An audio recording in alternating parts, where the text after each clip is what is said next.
Former President Donald Trump now facing what may be his most sweeping indictment yet. A Georgia grand jury charged him and more than a dozen others with 41 combined felony counts for alleged efforts to overturn the 2020 election.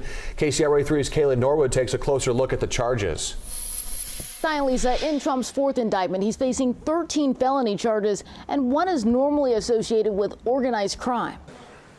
In a late-night vote, a Fulton County grand jury handing up indictments against former President Donald Trump and 18 of his allies for allegedly trying to undo his 2020 election loss in Georgia. The unsealed 98-page indictment lists a combined 41 felony counts.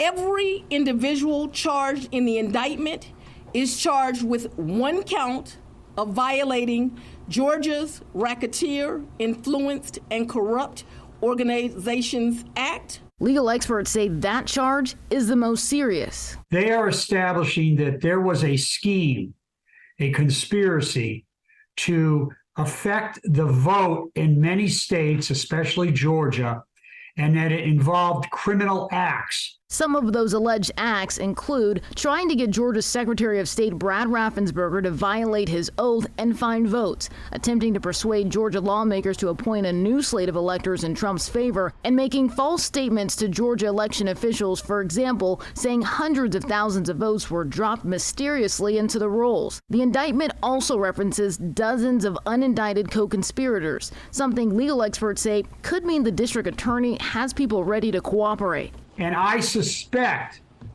that almost all of those cooperators, those unindicted conspirators, are Republicans and they are not Democrats. That has a profound effect on the case. Trump's campaign is calling this a politically motivated, bogus indictment that will fail, adding that they could have brought this case 2 years ago. In Washington, Kaylin Norwood, KCRA 3 News.